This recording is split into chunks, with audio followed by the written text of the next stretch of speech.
morning and welcome back to the UK Games Expo 2015. I'm Steve Tudor from Polyhedron Collider and I'm here with the UK Gaming Media Network and I've got with me Roger Martin from Coiledspring Games.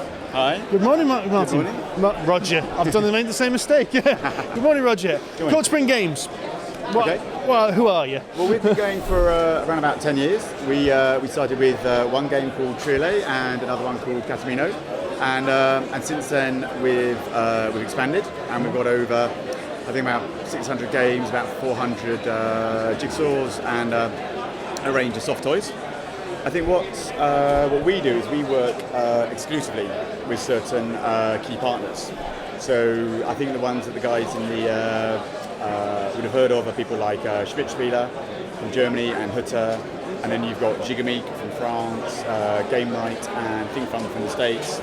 And our role is, as their exclusive partner, is to promote and market their games to retailers in the UK, and then hopefully for gamers themselves to buy them from those retailers.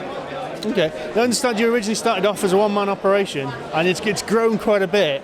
Well, I mean, what I love about coming to the expo here is that I first came to the expo, the UK Games Expo, in the second year as a visitor, and then I exhibited in the third year.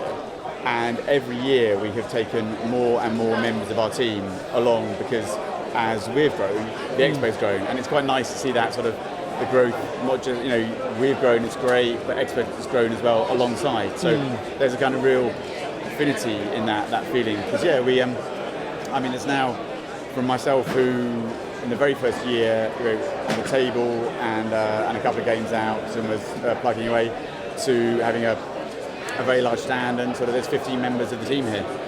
Yeah, you've got quite a large stand and loads of demo games going, haven't you? Thank you. It's really good. And what's also nice that for this year is we've got a couple of authors. I mean, last year we had Matt Leacock and Rory O'Connor from Rory Story Cubes, and this year we've got the Britta, who's the inventor of Pints of Blood, and Philippe, who's the inventor of CV. So there's new partners and new games to introduce as well. So what games have you brought this year then? We've got a wide section. We've got a couple of that we've first couple of games which we launched last year, which are Dodeca and Anomia, which are our own branded games. But I think what seems to be the highlights for us across categories, putting aside CV and Pints of Blood, we have Lift It, which has gone down a storm, which is basically some really nice kind of plastic pieces that you have to use a crane that's attached to your head to lift up and build the models. And it's a classic game for, as people are walking past, sort of stop and watch, because you get that hilarious nature of people trying to sort of almost headbutt a board, and that works really well. So Lift It has been a big success. One that we in advance were confident would do well and has done really well is Sushi Go. Yeah. And in the library where they've got all the games being hired out, it was great to know that they had 7 copies and there wasn't a copy available. And that's been a huge hit. I'd say those were the two that have Lifted and Sushi Go have been the big ones.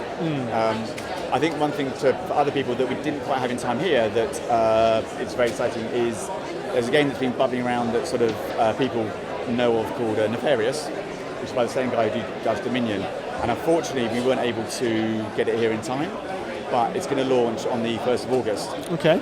And it's the Mad Scientist game. All right. And it's essentially an attempt to rule the world. But we've had a huge number of pre-orders and investigations. So Nefarious will be a big one for September and for Essen this year. Okay, so that's Donald X Vaccarino. Is that, yeah? Yeah. So how did you get him on board? Did you approach him, or did he approach you? Or? Well, what we did is we sort of had sort of partnerships. So originally being a Russian game, there's some challenges with getting sort of Russian games out to the wider market. So we worked with USA Opoly, big American company, and they've got the rights. So we work as their exclusive partner.